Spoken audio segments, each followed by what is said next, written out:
الحمد لله نحمده ونستعينه ونستغفره ونؤمن به ونتوكل عليه ونعوذ بالله من شرور أنفسنا ومن سيئات أعمالنا من يهده الله فلا مضل له ومن يضلله فلا هادي له ونشهد أن لا إله إلا الله وحده لا شريك له ونشهد أن محمدًا عبده ورسوله أما بعد فأعوذ بالله من الشيطان الرجيم بسم الله الرحمن الرحيم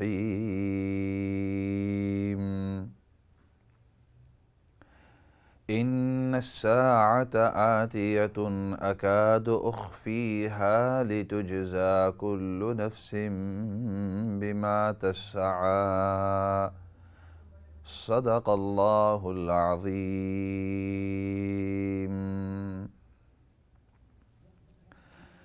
محترم و مکرم سامعین ناظرین، السلام علیکم ورحمۃ اللہ وبرکاتہ۔ پچھلے سیشن کے اندر بات چیت شروع ہوئی تھی احادیث مبارک کے اوپر، جن کے اندر نبی کریم صلی اللہ علیہ وسلم نے ایک عجیب خوشخبری بتلائی، اور جس کے اندر نبی کریم صلی اللہ علیہ وسلم نے ان 7 قسم کے آدمیوں کے بارے میں بتلایا ہے کہ جن کو اللہ رب العزت قیامت کے دن اپنے عرش کے سائے کے اندر جگہ نصیب فرمائیں گے۔ چنانچہ حدیث پاک کے اندر نبی کریم صلی اللہ علیہ وسلم کا ارشاد ہے، آپ نے فرمایا کہ سبعۃ یظلھم اللہ فی ظلہ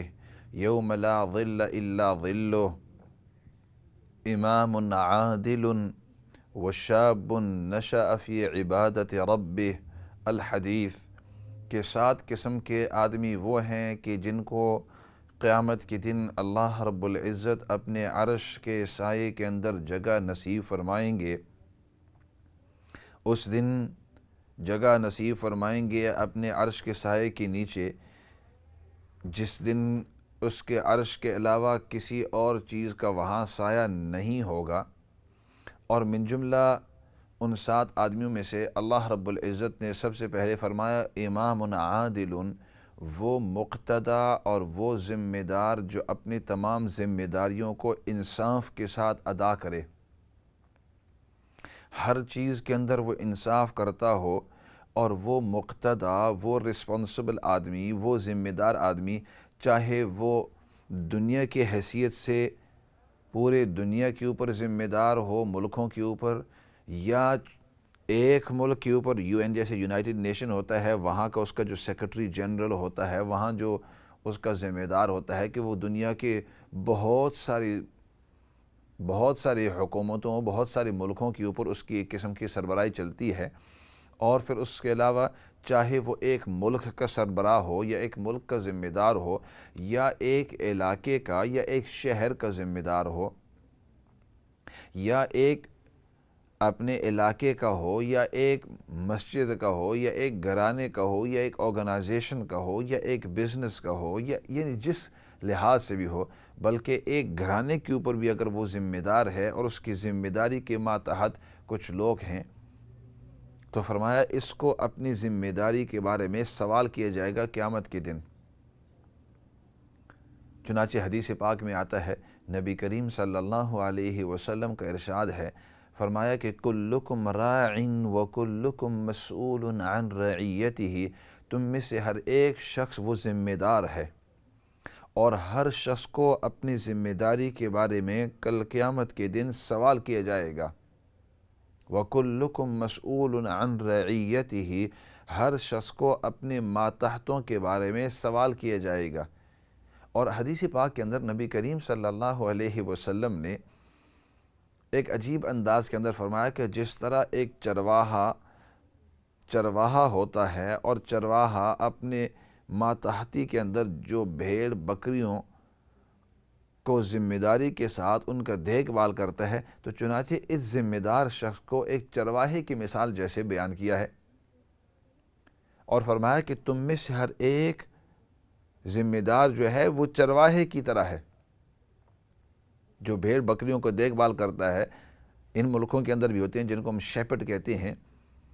اور اپنے ملکوں کے اندر بھی ہوتے ہیں کہ وہ بہت ساری بھیڑ یا بکریاں، دمبے وغیرہ ان کے پاس ہوتے ہیں، اور وہ کٹھے لے کر ایک جگہ سے لے کر دوسری جگہ، دوسری سے تیسری جگہ لے جاتے ہیں، اور وہ جو ذمہ دار ہوتا ہے اس کے ہاتھ کے اندر ایک بڑا سوٹا جیسے ہوتا ہے، بکریوں کو کبھی اس طرف لے جاتا ہے، کبھی اس طرف لے جاتا ہے، یا بھیڑوں کو یا جو بھی جانور ہوں، اور بڑی تعداد کے اندر کبھی اس طرف کبھی اس طرف کبھی اس طرف، اور اس کی ذمہ داری کے اندر، اس کی نگاہ کے اندر یہ ہوتا ہے کہ ان میں سے جتنی بھی بھیڑ بکریاں یہاں ہیں، چاہے وہ بچے ہوں، چاہے وہ ان میں سے ماں باپ ہوں، کسی کے اوپر کسی قسم کی چوٹ نہ لگے، کوئی بھوکا ان میں سے نہ رہے، کوئی ان میں سے پیاسا نہ رہے، کوئی کسی خطرے کے اندر نہ چلا جائے۔ اگر خطرے کے اندر ہے تو چرواہا جو ہے بھاگ کر اس طرف چلا جاتا ہے اور ان کو اکٹھا کر لیتا ہے۔ اگر وہ الگ ہو جائیں تو چرواہا کوشش کرتا ہے کہ وہ سب کو اکٹھا رکھیں۔ اگر بالفرض ان میں سے کوئی ایک بہت آگے چلا جاتا ہے، اس کو قریب لے آتا ہے، کوئی بہت پیچھے رہ جاتا ہے تو باقیوں کو روک دیتا ہے اور اس کو آگے قریب کر دیتا ہے۔ تو اس کے ذہن کے اندر ہمیشہ یہ ہوتا ہے کہ ان سب کو اکٹھا رکھنا ہے، نمبر ایک، ان سب کو یعنی کھلائے پلائے اور ان کے آرام نیند کا ذمہ داری لینی ہے، اور ان میں سے کسی ایک کے اندر کمی نہ ہو، ان کے اندر کوئی تفرقہ ہو، جدا ہونے کی کوشش کرے، اس کو دوبارہ لے آئیں۔ ان میں سے کوئی ایک خطرے کے اندر ہو تو اس کے خطرے کے مد نظر رکھتے ہوئے اس کی حفاظت کرنا اور خطرے کو دور کرنا اور اس کو حفاظتی طور پر اپنے قریب لے آنا، اور ان میں سے کسی کو کسی کے اوپر زیادتی کرنے کی کوشش نہ کرنے دینا۔ اگر کوئی دوسرے کے ساتھ لڑ رہا ہے، بکریوں کے اندر اس طرح ہوتا ہے، خاص طور بھیڑوں کے اندر، کہ وہ ایک دوسرے کے ساتھ لڑ جاتے ہیں، وہ جو بکرے ہوتے ہیں وہ ایک دوسرے کے ساتھ لڑ جاتے ہیں، تو یہ جو چرواہا ہوتا ہے وہ درمیان میں آ جاتا ہے، ان دونوں کو جدا کر دیتا ہے، ان دونوں کے درمیان صلح کرا دیتا ہے، اپنا انداز ہوتا ہے۔ تو اسی طرح، اور پھر جب تک کہ وہ تمام کے تمام لوگ سو نہ جائیں، وہ جتنے بھی جانور ہیں جب تک کہ وہ تمام کے تمام جانور اپنے طور پر کھا پی کر آرام کر کے سو نہ جائیں، اس وقت تک یہ آرام نہیں کرتا، یہ جاگا رہتا ہے۔ بعض اوقات ایک کھیتی سے لے کر دوسری کھیتی تک ان کو لے جانا بڑی دقت ہوتی ہے، اور اس کے دوران اس کا اپنا کھانا پینا جو ہے وہ رہ جاتا ہے، اس کو بھوک ہوتی ہے، لیکن ان سب کو اکٹھا رکھنا پڑتا ہے، کیونکہ اگر وہ اپنے کھانے پینے کے لیے بیٹھ جائے تو وہ آپس میں تتر بتر ہو جائیں، تتر بتر ہوتے ہوئے ہو سکتا ہے کہ ان کو تکلیف ہو جاوے، تو وہ اپنی نیند کو، اپنے آرام کو، اپنے کھانے پینے کو، تمام کو ایک طرف رکھتے ہوئے ان بھیڑ بکریوں کا دیکھ بھال کرتا ہے۔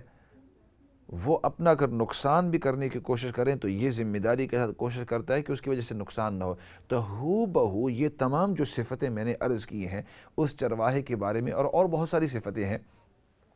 اسی طرح جو گھرانے کا ذمہ دار ہوتا ہے، وہ بھی ہو بہو اسی طرح کرتا ہے،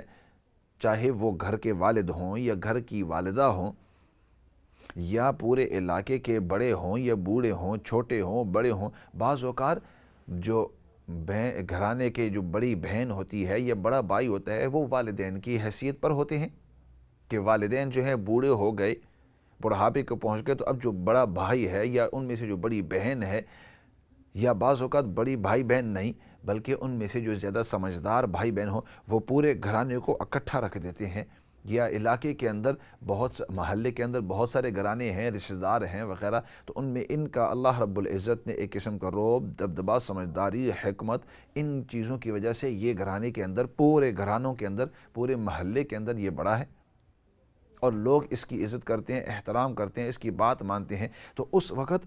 جب لوگوں کی نظر آپ کی طرف ہوتی ہے تو اس وقت آپ کو اب اپنی نیند کو بعض اوقات قربان کرنا پڑتا ہے۔ دو آپس کے اندر گھرانے جھگڑ پڑے، آپ کو درمیان میں آ کر جرگے کے طور پر بیٹھ کر ان کی بات سنو، اس کی بات سنو، دونوں کی بات سن کر درمیان میں ان دونوں کو اکٹھا کرنے کی کوشش کرو۔ تو جیسے وہ چرواہا بھیڑ بکریوں کے درمیان اگر لڑائی ہو تو ان کو الگ کر دیتا ہے، اسی طرح اگر آپ کو خبر پہنچے کہ فلاں جو بیٹا ہے یا بیٹی ہے وہ غلط کر رہے ہیں، آپ گھرانے کے سربراہ ہیں یا آپ محلے کے بڑے ہیں یا کسی آرگنائزیشن یا کسی بزنس یا کسی کوئی بھی چیز کے ذمہ دار ہیں، آپ انچارج ہیں، مقتدا ہیں، تو تو آپ کو پتہ چلے کہ وہاں کوئی نقصان ہو رہا ہے، چاہے جانی نقصان ہو، مالی نقصان ہو، انسانی ہو، چاہے دنیاوی ہو، دینی ہو، آپ کو پتہ چلے، تو جیسے وہ چرواہا اس کو پتہ چلتا ہے کہ ان بھیڑ بکریوں کو نقصان ہو رہا ہے تو اس کو نقصان سے ہٹا کر فائدے کی طرف ان کو پہنچا دیتا ہے، اگرچہ اس میں اس کا اپنا فائدہ نہ ہو ذاتی طور پر، لیکن چونکہ یہ ذمہ دار ہے، انصاف کا تقاضا یہ ہے،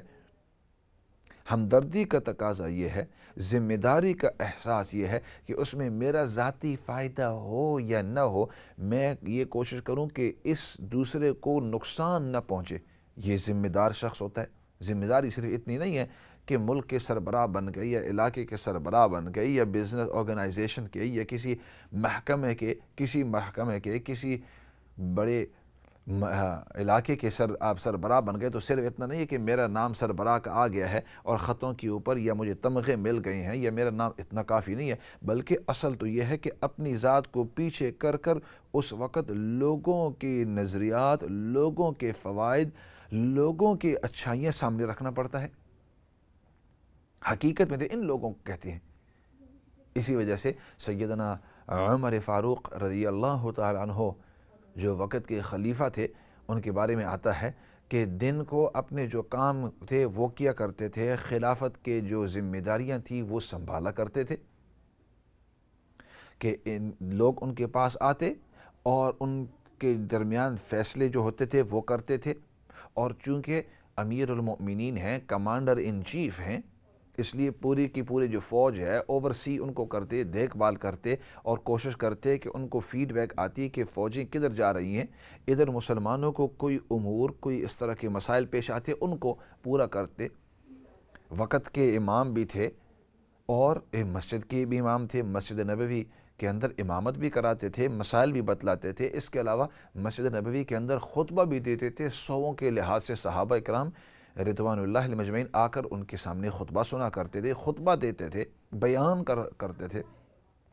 تو وقت کے امام بھی تھے۔ اسی طرح ایک والد ہونے کی حیثیت پوری ان کی فیملی تھی، بیوی بچے وغیرہ فیملی بھی تھی، اسی طرح اپنے دوست و احباب بھی تھے، ساتھ ساتھ وقت کے قاضی بھی تھے، لوگوں کے درمیان فیصلہ کرتے، اور عجیب بات یہ ہے کہ اس وقت فیصلے جب کرتے چاہے مسلمان ہو یا غیر مسلم ہو، ہر ایک ان کے پاس آتا تھا، ان کی دیانت کی وجہ سے، ان کی امانت کی وجہ سے، ان کی انصاف کی وجہ سے، اور ہر آدمی ان کے پاس آ کر ان کو اپروچ کر کے ان کو بتلا سکتا تھا۔ لیکن ان تمام چیزوں کے باوجود فرمائے اگلی عجیب کام کیا کرتے، وہ یہ کہ جب تمام مخلوق رات کو سو جاتی، رات کو جب لوگ سو جاتے، اس وقت عمر ابن الخطاب رضی اللہ تعالیٰ عنہ کپڑوں کو بدلا دیتے، غریب فقیر آدمی کے کپڑے پہن لیتے، اپنے آپ کو چھپا دیتے اور راستوں کے اندر گھوما پھرا کرتے تھے۔ ایک گلی کے اندر جاتے، دوسری گلی کے اندر جاتے، تیسری گلی کے اندر جاتے اور دیکھتے کہ حالات لوگوں کے کیا ہیں، مومنین لوگ جو ہیں کن کن حالات سے گزر رہی ہیں۔ گلیوں کے اندر گزرتے، اگلے آدمی سمجھتے کہ یہ کوئی بوڑھا آدمی ہے یا ایک غریب آدمی وہاں سے گزر رہا ہے، اس کے ساتھ بیٹھ جاتے، دعا سلام کرتے، ان کو پتہ نہیں ہوتا کہ یہ عمر ہے رضی اللہ تعالیٰ عنہ، اور عمر رضی اللہ تعالیٰ ان کی باتیں سنتے، ان کے ساتھ بیٹھ جاتے، بعض اوقات گھرانوں سے گزرتے، باتیں سنتے، پتہ چل جاتا کہ اس علاقے کے اندر غرباء ہیں، فقراء ہیں، ان کے اوپر یہ تکلیفیں ہیں، کیونکہ بعض اوقات لوگ جو ہیں اپنی تکلیفیں جو سربراہ ہے اس تک پہنچاتے نہیں، یا تو اپنی عزت رکھنے کے لیے، یا تو یہ سمجھنے کے لیے کہ یہ کوئی اتنی بڑی چیز نہیں ہے کہ ہم وقت کے خلیفہ تک، وقت کے امام، وقت کے ذمہ دار تک بتلا دیں، یہ تو چھوٹی موٹی چیز ہے۔ اور امام جو ہیں وقت کے امام حضرت عمر رضی اللہ عنہ، وہ ان چیزوں کو جب سنتے تو جا کر ان چیزوں کو وہ حل کرتے۔ اسی وجہ سے واقعہ آتا ہے حضرت عمر رضی اللہ تعالیٰ عنہ کا کہ ایک مرتبہ رات کو اس طرح پھر رہے تھے، اپنے جو کپڑے ہیں وہ بدلا دیتے تاکہ لوگوں کو پتہ نہیں چلتا کہ یہ عمر ہیں، ورنہ اگر پتہ چلتا تو ہر آدمی ان کی بڑی عزت احترام کرتا، لیکن اس طرح کپڑے بدلا کر لوگوں کے درمیان پھرتے۔ ایک مرتبہ رات کو اس طرح گزر رہے تھے اور ایک گھرانے سے آواز آئی، اور ادھر جو ہیں گھرانے سے دو عورتوں کی آوازیں سن کر تھوڑی دیر رک گئے کہ رات کا وقت ہے، رات کے آخری حصے کا وقت ہے، اور ادھر سے یہ آوازیں کیوں آ رہی ہیں؟ رات تو یا تو لوگ سو رہے ہیں یا کوئی تلاوت کر رہے ہیں یا تو یہ کہ کوئی اپنے تہجد کے اندر مشغول ہیں، آخر کیا وجہ ہے؟ وہاں تھوڑی دیر رک گئی اور رکتے ہی تھوڑی دیر پھر آوازیں دوبارہ سنی، اور آوازیں جب غور سے سنی تو اندر سے اندازہ لگا لیا کہ ایک ان میں سے ایک ماں ہے اور ایک ان کی بیٹی ہے، اور ایسا محسوس ہو رہا تھا کہ یہ جو گھرانہ ہے یہ اپنے گزرانے زندگی کے لیے، اپنی معاش کے لیے یہ دودھ بیچا کرتے ہیں، یہ دودھ بیچتے ہیں۔ تو انہوں نے تو وہاں جو والدہ تھی ان کی جو والدہ تھی وہ بیٹی کو کہہ رہی تھی کہ یہ دیکھو یہ دودھ کم ہے، اگر اتنا ہی بیچا تو اتنی ہمیں فائدہ نہیں آنے والا، آپ ایسے کرو کہ اس دودھ کے اندر تھوڑا سا پانی ملا لو تو پھر بھی دودھ تو لگے گا لیکن مقدار اس کی بڑھ جائے گی، اور اس کو ہم جب بیچیں گے تو ہمیں پیسے زیادہ مل جائیں گے، ابھی تو یہ بہت تھوڑا ہے، اس کی جو پیسے ملیں گے وہ تھوڑے ہوں گے، اگر اس کے اندر پانی ملا دیا، ایک دو تھوڑا سا پانی ملا دیا، یہ بڑھ جائے گا، ویسے سفید کا سفید رہے گا، ان کو نقصان نہیں ہوگا، ہمیں فائدہ ہوگا، اور دودھ کا دودھ ان کو بک جائے گا۔ بیٹی کہہ رہی تھی اس طرح نہیں کر سکتے، کیونکہ جب اگلے کو بیچ رہے ہیں تو اگلے کو ہم کہہ رہے ہیں کہ یہ اس آدمی کو، اس شخص کو جس کو بھی ہم صبح بیچیں گے، چاہے ایک آدمی ہو دو آدمی ہو، کیونکہ ان کا کام ہی دودھ بیچنا تھا، تو جب صبح ان کو بیچیں گے تو اگلا آدمی تو یہی سوچے گا کہ اس نے مجھے خالص دودھ بیچا ہے، تو ہم اگر ان کو یہ بیچیں گے تو یہ خالص دودھ نہیں ہوگا، یہ تو ملاوٹ ہو جائے گی۔ تو ماں کہہ رہی تھی کہ کوئی بات نہیں، اگر تھوڑی سی ملاوٹ ہو تو اس میں کیا ہے، ان کو اتنا پتہ نہیں چلے گا۔ ماں کہہ رہی تھی کہ کوئی بات نہیں، ان کو پتہ نہیں چلے گا، ان کو محسوس بھی نہیں ہوگا اور ان کو نقصان بھی نہیں ہوگا، پانی ہے تھوڑا سا اگر ہم نے ملا لیا، تو جن لوگوں نے ہم سے خریدا ہے، ہر آدمی کے دودھ کے اندر تھوڑا تھوڑا اگر پانی بڑھ گیا تو کوئی اتنا فائدہ نہیں ہے۔ تو بیٹی پھر آگے یہ کہہ رہی تھی کہ نہیں، ہم اس طرح اس لیے نہیں کر رہ سکتے کیونکہ امیر المؤمنین عمر بن الخطاب رضی اللہ تعالیٰ نے یہ ایک اعلان جاری کیا ہے کہ میں چاہتا ہوں کہ ہر چیز خالص ہو، کسی چیز کے اندر کسی قسم کی ملاوٹ نہ ہو،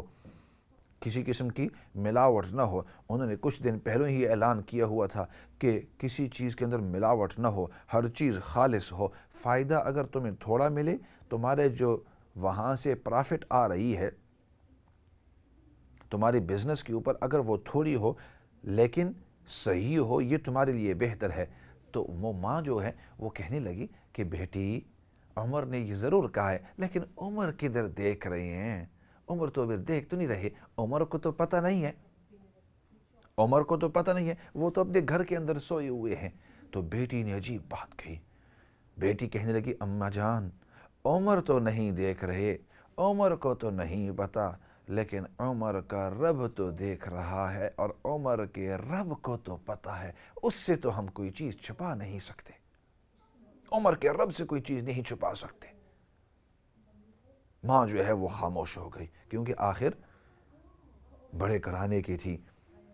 ماں خاموش ہو گئی۔ انہوں نے کہا کہ ٹھیک ہے بیٹی، اگر تم اسی طرح چاہتی ہو تو ٹھیک ہے، بالکل خالص دودھ اس طرح بیچو۔ بیٹی نے کہا کہ خالص دودھ بیچیں گے، تھوڑے پیسے ہمیں فائدے کے طور پر آئیں گے لیکن وہ تھوڑے ہمارے لیے بہتر ہیں، لوگوں کو ہم اس طرح پانی دودھ کے اندر دے کر بیچ نہیں سکتے، لوگوں کو دھوکہ اور نقصان نہیں دے سکتے۔ عمر بن الخطاب سب کچھ باہر سن رہے تھے۔ اوہو، وہاں اپنا نشان لگا دیا کہ یہ کون سا گھرانہ تھا۔ وہ اس رات تو چلے گئے، واپس آئے دوسرے دن اور بلوایا کہ یہ کون لڑکی تھی، کون ماں تھی، کسی کے ذریعے ان کو بلوا کر سامنے، اور پھر اپنے جو بیٹے تھے ان کے ساتھ ان کی شادی کروائی کہ اتنی نیک بچی، اتنی سمجھدار، اتنی مخلصہ عورت، اور اسی کی پھر نسل سے آگے عمر ابن عبدالعزیز رحمۃ اللہ علیہ، وقت جن کو عمر ثانی کا نام لگا جاتا ہے، ان کے اولاد میں یہ ہوئے عمر ابن عبدالعزیز، جن کے بارے میں آتا ہے کہ اللہ رب العزت نے ان کو جب وقت کا امام اور وقت کا امیر بنایا عمر بن عبدالعزیز رحمۃ اللہ علیہ وہ جب وہ ہوئے تو ان کے زمانے کے اندر کے بارے میں کہا جاتا ہے کہ اس وقت لوگوں کے درمیان اتنا انصاف تھا، اتنا انصاف تھا، اتنا انصاف تھا کہ اس وقت بھیڑ اور بکریاں، حالانکہ بھیڑ ہمیشہ بکریوں کے اوپر حملہ کر کے ان کو کھا جاتا ہے، فرماتے ہیں کہ اس وقت بھیڑ اور بکریاں ایک ہی جگہ کے اندر جا کر وہ چرا کرتے تھے، پھرا کرتے تھے، گھوما کرتے تھے۔ اللہ رب العزت نے اس وقت اتنے انسان، عبدالعزیز کی والدہ عمر ابن عبدالعزیز رحمۃ اللہ علیہ، عمر ابن عبدالعزیز رحمۃ اللہ علیہ کی جو والدہ تھی وہ یہ عورت تھی، وہ یہ بیٹی تھی کہ جس نے کہا تھا کہ عمر تو نہیں دیکھ رہا، عمر کا رب دیکھ رہا ہے اوپر سے، اس لیے اماں جان یہ دودھ کے اندر میں پانی کو کسی صورت کے اندر نہیں ملا سکتی ہوں۔ لیکن یہ اس وقت تھا کہ جبکہ امیر، جبکہ وقت کے ذمہ دار، جبکہ وقت کے سربراہ وہ ہر طور پر انصاف کیا کرتے تھے اور کوشش کرتے تھے کہ لوگوں کے اندر انصاف ہو جائے۔ تو بات ادھر سے میں نے شروع کی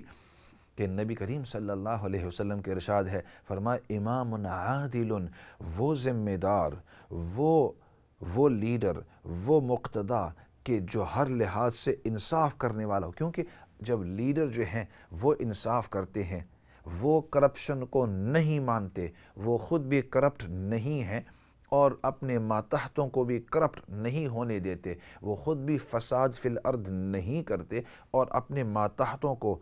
یا اپنے جو ارد گرد لوگ ہیں ان کو بھی کرپٹ ہونے نہیں دیتے، تو اس وقت ملک جو ہے وہ صحیح طریقے سے چلتا ہے، گھرانہ جو ہے وہ صحیح طریقے سے چلتا ہے، اسی طرح علاقہ جو ہے وہ صحیح طریقے سے چلتا ہے۔ لیکن اگر جو ذمہ دار ہے، جو امیر ہے، جو پریزیڈنٹ ہے، جو پرائم منسٹر ہے، جو میئر ہے، جو کونسلر ہے، جو ایم پی ہے، جو جس لحاظ سے بھی جو گورنر ہے، جس لحاظ سے بھی آپ ذمہ دار ہیں، یہ جو آرگنائزیشن کا چیف ایگزیکٹو ہے یا باس ہے، یا جس لحاظ سے بھی ہو، مسجد کا امام ہے، کمیٹی کا صدر ہے، آپ کی بزنس کا آفیسر ہے، مالک ہے، دکان کا، گھرانے کا سربراہ ہے، علاقے کا وڈیرا ہو، یعنی جو بھی نام لو، ایک خاص چیز کی طرف میں اشارہ نہیں کرنا چاہتا ہوں، جنرل میں بات کرنا چاہتا ہوں کہ جس چیز کے اندر وہ سربراہ، اگر وہ یہ اپنی سربراہی کے لحاظ سے انصاف کر رہا ہو، منصف ہو اور کرپشن کو نہ چھوڑتا ہو، رشوت نہ لیتا ہو، بیک ہینڈڈ نہیں لیتا، بلکہ ہر چیز کے اندر انصاف کے ساتھ، صحیح سمجھداری کے ساتھ، دیانتداری کے ساتھ، امانت داری کے ساتھ تمام کی تمام چیزیں کرتا ہو، تو اس کے ارد گرد جو لوگ ہیں ان کو یہ تمام چیزیں پتہ چل جاتی ہیں، تو اس کے ارد گرد جو حواری ہیں، جو اس ارد گرد ایڈوائزر ہیں، جو اس کے ارد گرد لوگ ذمہ دار ہیں، وہ بھی سوچتے ہیں کہ اگر ہمارا یہ امیر، ہمارا یہ باس، ہمارا یہ وڈیرا، ہمارا یہ امام، ہمارا یہ چیئرمین، ہمارا یہ میئر، ہمارا یہ گورنر، جو بھی ہو، جو بھی اس کے عہدہ ہو، اگر یہ رشوت نہیں لیتا، یہ کرپشن نہیں کرتا، یہ بیک ہینڈڈ نہیں کرتا، یہ غلط طریقے سے استعمال نہیں کرتا، یہ امانت داری کے ساتھ یہ اس انداز کے اندر کرتا ہو، تو اس کے دل کے اندر بھی خوف ہوتا ہے کہ یہ نہیں کرتا، اگر ہم نے اس طرح کیا، پکڑ لیا اس نے یا اس کو پتہ چل گیا تو ہمیں سزا دے گا، یہ نکال دے گا، تو اس کے ماتحت،